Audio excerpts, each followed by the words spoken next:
forest and the hut. I used to think I knew the woods behind my grandfather's farm like the back of my hand. Miles of mossy trails, forgotten deer paths, and secret clearings where the sunlight barely filtered in. I grew up running through those trees, picking blackberries in summer and hunting mushrooms every fall. It felt like home. Familiar. Safe. It was the first cold morning of October when I decided to go out alone, basket in hand, boots crunching over brittle leaves. The mist was heavier than usual, clinging low to the forest floor, swirling around my ankles like pale smoke. Still, I pressed on. I'd done it 100 times before. About an hour in, I realized I was deeper than I intended, way off my usual routes. I should have turned back. But just as I was about to, something caught my eye, a small cluster of golden chanterelles growing beneath a gnarled oak. Perfect. I knelt to pick them, feeling that quiet thrill only foragers know, the little victories the woods offer if you know where to look. That's when I noticed it. A trail, narrow and half-hidden, leading deeper into a part of the forest I didn't recognize. The trees bent oddly here, arching together at strange angles, as if forming a tunnel. The air smelled wrong, damp and metallic, like wet iron, and even the birdsong seemed to die off around me. I should have left the mushrooms, turned around, gone home. Instead, I followed the path. A few steps in, the light changed. Everything went dimmer, grayer, the way it does before a storm, except the sky above was clear. My chest tightened as I moved forward, crunching through the undergrowth that seemed to muffle every sound. That's when I saw it. Through the mist ahead, crouched low in a hollow of earth and root, was a hut. If you could even call it that. It looked too old to still be standing, walls made of blackened wood, the roof sagging under the weight of sod and tangled vines. No smoke from a chimney. No windows, just dark, gaping holes where glass must have once been. It felt wrong. Out of place. Like it wasn't built there so much as grown there, an infection rooted deep in the forest's heart. Something shifted behind one of the broken shutters. I froze, the basket slipping from my hand and landing softly among the ferns. Every instinct screamed at me to run. But I stayed rooted to the spot, heart hammering against my ribs so hard it hurt. And then, the door creaked open. Just a crack. Just enough to see the sliver of blackness yawning inside. Something was waiting in there. Something that knew I was coming. For a long moment, I couldn't move. The forest seemed to hold its breath with me. The mist curled tighter around my legs, and the smell, wet earth mixed with something sour, thickened in the back of my throat. Then I heard it. A voice. Faint, scratchy, like the crackle of an old radio tune just a little off. Come inside. The words were wrong, like they didn't belong to the voice that spoke them. Too deliberate, too precise, like someone trying to remember how to speak. I squinted into the doorway, but it was pure black inside. No movement. No shape. Just the endless, empty dark. Another voice, this time a child's, whispered urgently right behind me. Don't. I spun around, but there was no one there. Only the trees, still and silent. The trail behind me seemed longer than it should have, twisted and blurred by the mist, almost like the woods themselves were shifting. The sensible part of me screamed to run, to leave the basket, to shove my way back through the trees until I found the field and the sun and the world I knew. But curiosity, that dangerous little ember inside all of us, burned hotter. I took a step closer to the hut. The door creaked a little wider, almost invitingly. I swear I saw something just past the threshold, something low to the ground, hunched and shivering, but when I blinked, it was gone. Please, the first voice said again. Help me. This time it sounded almost human. Almost. I edged forward, boots sinking into the damp moss. Another step. Then another. My hand reached out without me meaning it to, fingers brushing the rough, splintered wood of the doorframe. The hut breathed against my skin, an exhale of cold, fetid air. And then, with a suddenness that punched the breath out of me, something inside the hut moved, fast, too fast, rushing toward the door. I stumbled back, heart slamming into my ribs, and the door slammed shut with a crack like a gunshot, sending a murder of crows shrieking from the trees above. The woods roared back to life all at once, wind rushing, branches groaning, unseen things rustling the underbrush. I turned and ran, not caring about the basket, not caring about the mushrooms, just sprinting blindly through the shifting, treacherous woods. But no matter how far I ran, the mist thickened, and the forest kept folding back on itself. I was lost. And somewhere behind me, through the thickening dark, I heard the door creak open again. I didn't stop running until my lungs burned and my vision blurred at the edges. The trees blurred too, tall and skeletal, leaning in like silent witnesses. The mist kept thickening, wrapping around my legs, pulling at my clothes like invisible hands. I stopped to catch my breath, bending over with my palms on my knees. That's when I heard the footsteps. Not behind me. Not ahead of me. All around me. Soft. Wet. As if bare feet were padding over the moss. Slow at first, but gradually speeding up, circling me, tightening the loop. I straightened up fast, heart banging in my ears, turning in frantic circles. I couldn't see anyone.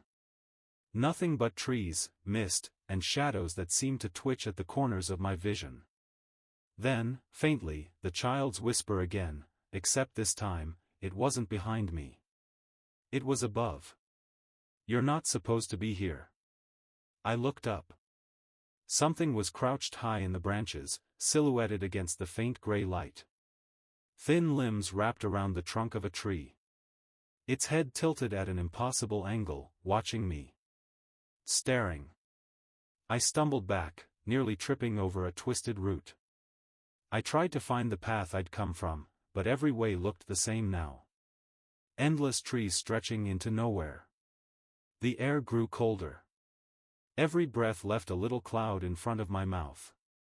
And then, from deep within the mist ahead of me, I saw it, the faint, flickering outline of a lantern. Someone was out there. A shape holding a light, swaying slightly as they moved deeper into the woods. I didn't have a choice. I had to follow. It was either that, or stay here with whatever was watching from the trees. Gripping my jacket tight around me, I started toward the light. But with every step I took, the forest around me changed, subtle at first, then more jarring.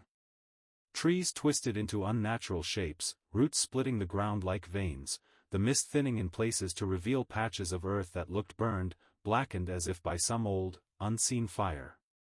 And as I walked, that lantern-bearer stayed just ahead, always just out of reach. Leading me deeper. Leading me somewhere I knew I wasn't meant to go. The figure with the lantern moved like it was gliding, never breaking the thick silence, never slowing down. No matter how fast I tried to catch up, they stayed the same distance ahead, just a dim glow bobbing in the mist. I started noticing other things. Shapes along the edges of the trail, half hidden by trees. Figures standing perfectly still. Tall, gaunt, and wrong. Like mannequins left out in the woods to rot, their heads lolling sideways, arms hanging too long at their sides. They didn't move. But every time I blinked, they were closer. The ground beneath my boots grew softer. Wet. Each step made a sickening, sucking sound, like walking across something alive. I looked down once, and instantly regretted it. The forest floor wasn't earth anymore. It was flesh. Pale, veined, and gently pulsing under my feet. My stomach twisted, but I kept moving, kept my eyes on the lantern, even as a thick, low hum started to rise from the woods around me. A vibration you could feel in your bones, rattling teeth, setting something deep inside you on edge. The lantern swayed. The figure finally slowed, stopping at the base of a massive, dead tree whose trunk was split wide open like a yawning mouth. hollow inside, black and endless. The lantern-bearer stood motionless, arm outstretched, the light dangling over the entrance. An invitation. My breath steamed out in frantic puffs. Every instinct I had screamed to turn around, to run until my legs gave out, but the woods behind me had changed again. The trees had shifted closer, gnarled limbs woven together into a wall. There was no way back. It was forward, or nowhere. Swallowing hard, I stepped toward the hollow tree, heart hammering against my ribs like a trapped animal. As I passed the figure, I caught a glimpse of their face. Or rather, the space where a face should have been. Smooth skin stretched tight over an empty skull. No eyes. No mouth. Nothing but blank, glistening flesh. And yet somehow, I knew it was smiling. The instant I crossed the threshold into the hollow tree, the world shifted. It wasn't the woods anymore. The air grew damp and heavy, thick with a stench of rot and old stone. I stood inside a narrow tunnel, walls slick with moss and something darker, something that made my fingers burn when I brushed against it by accident. The passageway sloped downward, deeper into the earth. Behind me, the lantern light flickered once, and vanished. I was alone in the dark. Except I wasn't. From somewhere ahead, I heard breathing. Shallow, raspy, unnatural. It echoed off the walls, made it impossible to tell how close it was. I pressed forward blindly, one hand scraping the tunnel wall, the other stretched out uselessly in front of me. And then I heard the door. A heavy, grinding sound of wood on stone, deep below. Something was opening. And whatever had been waiting, was waking up. The breathing ahead grew faster, more desperate, like something huge and starved had caught my scent. I pressed forward, stumbling blindly, until the tunnel widened into a rough cavern where the ceiling disappeared into darkness. That's when I heard the first wet slap against stone. Something small, fast, scuttling just out of view. Then another. Then dozens. I froze, every muscle locked as faint shapes swarmed around the edges of the cavern, low to the ground, moving on too many limbs. The air filled with the sickly smell of damp fur and rotten leaves. I backed up slowly, trying not to make a sound. My boot scraped against a loose pebble, it clicked sharply against the stone floor. Instantly, the crawling things froze. In perfect, terrible unison, they turned their heads toward me. At least, I think they had heads. All I could see were glints, wet, glistening eyes catching the faintest hint of light. The silence stretched tight as a wire. Then, without warning, they rushed me. I ran, heart exploding in my chest, feet slipping and sliding over the slick ground. They were fast, faster than anything that should crawl on legs. I could hear them, sharp claws scrabbling against stone, eager panting, the low, guttural chittering of things that wanted me. There was only one way forward, a narrow tunnel barely wide enough for my shoulders. I dove for it, squeezing into the cramped passage just as the first of the things slammed into the cavern wall behind me with a sickening splat. I crawled frantically, scraping my hands raw against the rough rock, feeling the warm breath of the things behind me, so close I could hear the saliva dripping from their mouths. Something snagged my boot. Sharp claws dug into the leather, yanking hard. I kicked and thrashed, heel connecting with something soft. It let out a horrible, high-pitched shriek, and the grip loosened just enough for me to scramble free. I didn't stop. I didn't dare look back. The tunnel angled sharply downward again, and I slid uncontrollably, tumbling into darkness, arms flailing uselessly. And at the bottom of the slide, I landed hard. On a floor that moved. At first, I thought it was the blood rushing in my ears making the ground feel like it was pulsing. But no. The floor was breathing. I scrambled to my feet, boots slipping against something rubbery and warm. In the faint, sour-smelling air, I could make out the texture under my hands, slick, veined, almost like the underside of a toad. The surface shifted beneath me, a slow undulation, as if something huge slept just beneath this thin skin of ground. And somewhere deep inside it, I could hear a heartbeat. Steady. Heavy. Alive. I stumbled backward, nearly falling again, until my back hit something upright. A pillar. No, when my fingers brushed over it, I realized it wasn't stone. It was a column of bodies. Human bodies. Faces pressed together, mouths slack, eyes open but glazed over, as if frozen mid-scream. Their skin had fused into a single writhing mass, arms and legs twisted together in grotesque knots. I jerked away, bile rising in my throat. The cavern was full of them. Rows and rows of these pillars, stretching into the misty gloom beyond my sight. Some were silent. Others shifted slightly, as if the souls trapped inside hadn't quite given up yet. A low sound rose from the darkness, something between a moan and a sigh, thick with sorrow and hunger. From the corner of my eye, I saw something else move. Not the pillars. Not the floor. Something between them. Something that crawled and slithered, impossibly tall and thin, limbs bending the wrong way. Its head turned toward me, but there were no eyes, just raw, gaping holes where a face should have been. The same blankness as the figure with the lantern. And somehow, deep in my gut, I knew, this was the owner of the hut. And now that I was here, it wasn't going to let me leave. The thing in the darkness didn't rush me. It didn't need to. It moved with a slow, slithering certainty, its limbs too long, joints bending outward with sickening cracks as it crept between the pillars of fused bodies.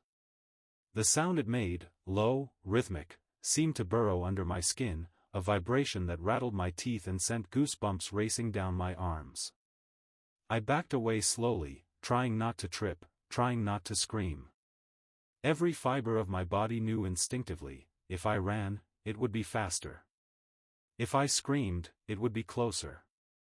Behind the creature, in the far corners of the cavern, more shapes stirred. Smaller ones.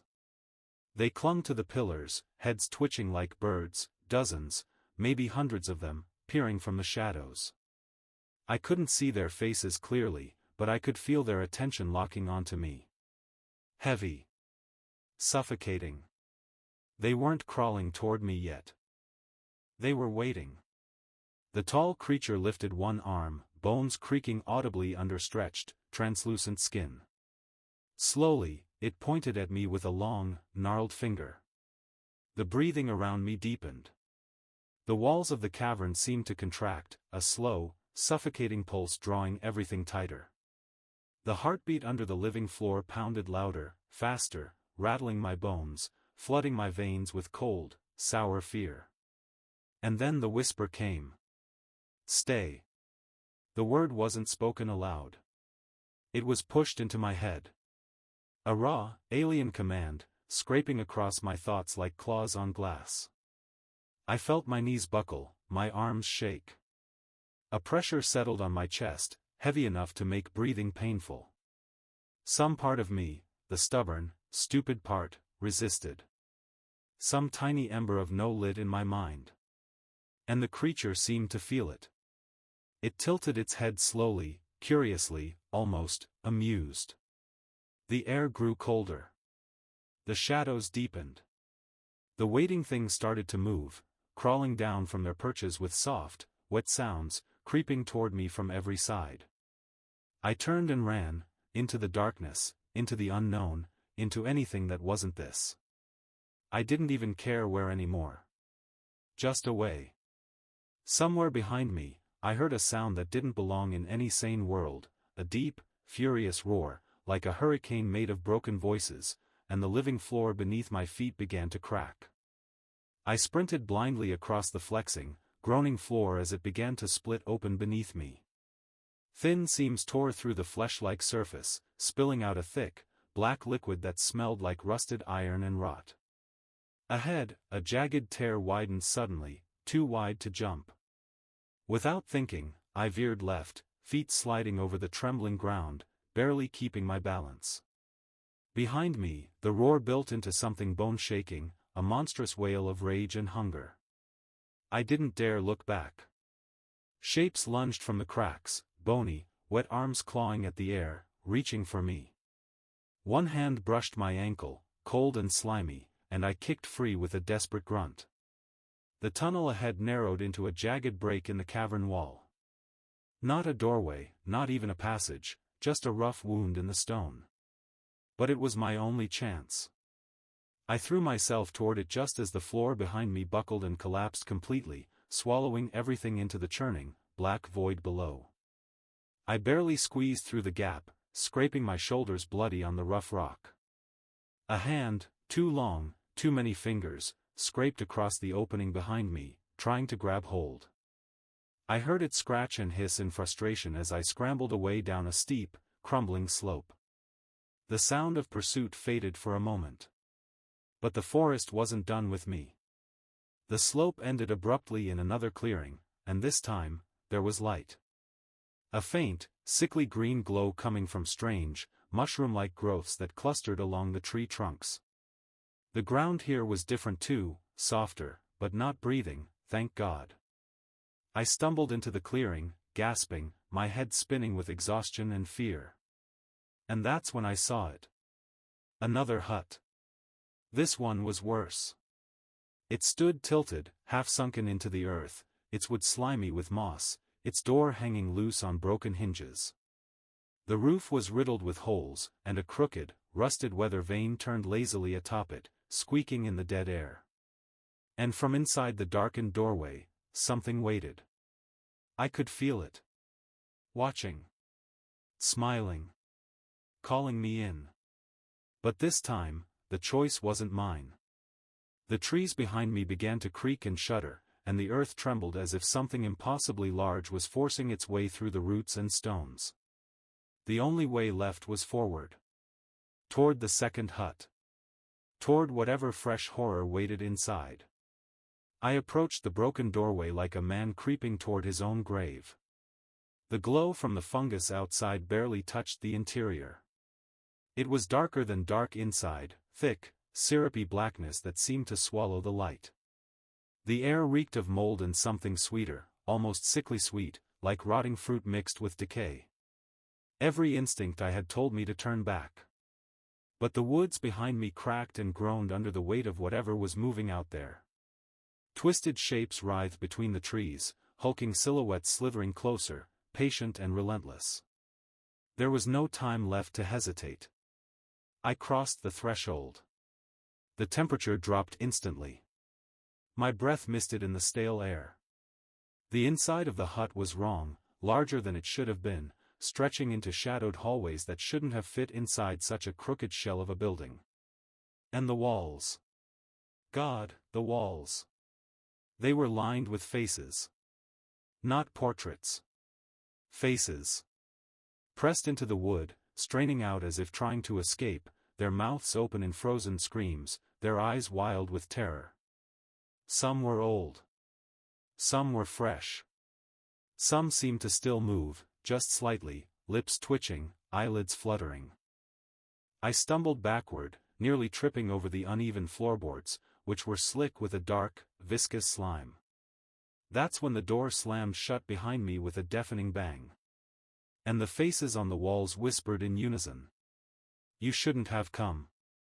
A chill tore down my spine so violently I almost collapsed. The whispers grew louder, layering over each other until it sounded like 1,000 voices pressed against my ears, gibbering, pleading, warning. Through the babble, one voice rose clearer than the rest, a child's, thin and trembling. Don't listen to them. Find the stairs. Before it sees you. My pulse hammered wildly. I scanned the room, no stairs, only 2 doorways leading deeper into the impossible labyrinth of the hut. Behind one doorway, I heard wet breathing, slow and heavy. Behind the other, silence. I didn't trust silence anymore. But breathing meant it was close. I took the silent hallway. Every step I took made the faces along the walls strain harder, their wooden prisons groaning with effort. Some wept. Some mouthed silent screams. some just watched me with wide, endless eyes. The floor slanted downward as I moved, and a strange realization crept over me. This hut wasn't just a building. It was alive. And it was drawing me deeper. The hallway twisted downward like the throat of some vast, dying beast. The air grew thicker with every step I took.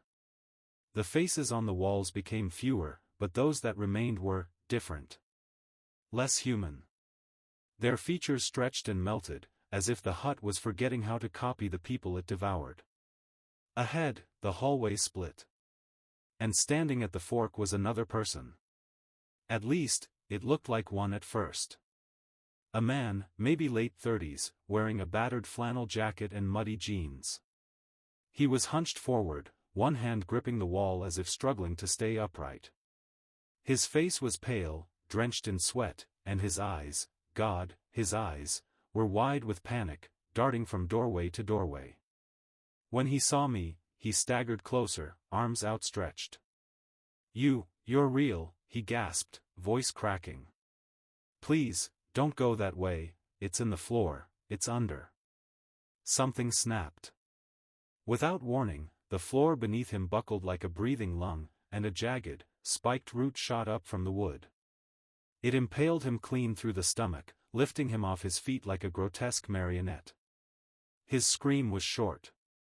Choked off. Blood spilled down the root in thick ropes, hissing where it touched the floor, as if even the hut hated it. The man's body twitched, his limbs jerking in unnatural spasms. His head lolled backward, mouth still moving silently. For a moment, our eyes met, and in them, I saw a terrible, gut-wrenching thing. Relief. As if he was glad it was over. The root retracted slowly, slurping the corpse into the floor like feeding a maw. Within seconds, there was no sign he had ever existed. Only a wet, red smear on the warped wood. The hallway shuddered, satisfied. I staggered backward, bile burning my throat, heart hammering so hard it made my vision pulse. The faces on the walls began to murmur again, soft, mournful voices weaving a warning through the dark. "It will take you too." And somewhere below, down in the unseen heart of the hut, something heavy stirred. It had smelled fresh blood. And now, it was coming up. The floor beneath my boots began to pulse, no longer a steady heartbeat, but a rapid, hungry thudding, as if the hut itself had tasted the man's blood and craved more. Cracks raced along the hallway walls, splitting the wood with sharp snaps, sending splinters raining down. The faces trapped in the walls wailed in chorus, their eyes rolling wildly in terror. The air grew impossibly heavy. Breathing felt like trying to suck molasses into my lungs. And then I heard it. The slow, dragging scrape of something enormous pulling itself up from the deep. Closer. Closer. I ran. Blindly. The hallway twisted and lurched beneath my feet like a wounded animal, but I didn't stop. Doorways yawned open on either side, revealing glimpses of things I don't want to describe, rooms filled with bone furniture, staircases that spiraled into pitch-black mouths, paintings that bled when I looked at them too long. At the end of the hall, a narrow staircase plunged downward. I hesitated for half a heartbeat, and that's when I saw it rounding the corner behind me. The creature. The thing that owned the hut. It was dragging itself forward on spindly arms, its body a mass of glistening muscle and bone, stitched together in ways that made no sense. Its head, or what passed for one, brushed the ceiling, long and narrow, covered in a tangle of wet, black hair that moved like tendrils. Its mouth opened vertically down its face, a jagged, yawning slit filled with rows of twitching teeth. No eyes. It didn't need them. It knew where I was. It screamed, a sound so loud and low it shook the breath from my body, and surged forward, the walls of the hallway bending outward under its weight. I bolted for the stairs. The faces along the walls howled louder, their mouths splitting wider, as if trying to swallow me or warn me. It didn't matter. I threw myself down the staircase 2, 3 steps at a time, tumbling near the bottom but scrambling back to my feet. The room I landed in was vast and empty except for one thing. A door. Massive, ancient-looking, embedded into the far wall. Black wood, iron bands hammered across it, and carved deep into the surface, symbols that hurt my eyes to look at, like they were still moving. The door thrummed with power. I didn't know why. I didn't care. All I knew was the thing was right behind me, and if I stayed in this room, I was dead. Or worse. I ran to the door, grabbed the iron handle, it was ice cold, and pulled with everything I had. The door opened. And a cold wind screamed out from the darkness beyond. Not air. Not wind. Something much older. Something hungry. The door swung wider with a groan like mountains grinding together. The darkness beyond wasn't empty. It was thick. Alive. It rolled and twisted like smoke underwater, swallowing the faint light from the room behind me. Shapes flickered inside it, massive, shifting forms that never fully revealed themselves. I smelled salt, burning wood, and something coppery, like blood left too long in the sun. Behind me, the creature screeched again, so loud the stone beneath my feet cracked. It was in the stairwell. Coming. With a final, desperate breath, I stepped through the door. The world folded inward. For a heartbeat, I felt weightless, no up, no down, just endless, churning dark. I saw flashes, a forest upside down, rivers running with black oil, a sky stitched together with screaming faces. And somewhere far below me, something vast and blind and dreaming began to stir at the scent of my trespass. I landed hard on cold stone, coughing, gasping. I was in another place now. Another part of the hut. Or maybe, something deeper. Before me stretched a bridge, narrow, crumbling, suspended over an endless abyss. The only path forward. The sides were lined with ragged statues, each one twisted in agony, mouths open in silent screams. The bridge groaned under an invisible wind, rocking dangerously. And standing at the center of the bridge was the man in the flannel jacket. The one who'd died. Only, he wasn't human anymore. His body was stitched and twisted, his skin slick and pale as candle wax. His eyes, those wide, terrified eyes, had been gouged out, leaving black, gaping holes that wept dark fluid. He turned toward me slowly, head cocked at an unnatural angle. And in a voice that was not his own, he spoke. One must stay. One must cross. Choose. Behind me, I heard it, the monster from the hut, clawing its way into this new world, dragging its bloated body across the threshold. There was no time to think. The bridge. The abyss. The stitched man blocking the way. One choice. One chance. Or I would join the screaming faces forever. The stitched man lurched closer, dragging one foot with a sickening scrape. His empty eye sockets locked onto me, unblinking. One must stay. One must cross. The words echoed again, but they didn't sound like a command anymore. They sounded like a sentence. The thing behind me, the thing from the hut, was almost through. I could hear its claws ripping at the stone floor, its breath rattling like a dying engine. I had seconds. The stitched man lifted a shaking hand, reaching out. And that's when I understood. I could shove him into the abyss. Use him as an offering. Maybe the bridge would let me pass. Or I could turn around. Face the monster. And stay. Be the one to feed the cycle. I didn't want to die. I didn't want to become another face on the wall. The stitched man took another staggering step forward, hand trembling, mouth opening as if to plead. I rushed him. We collided at the center of the bridge.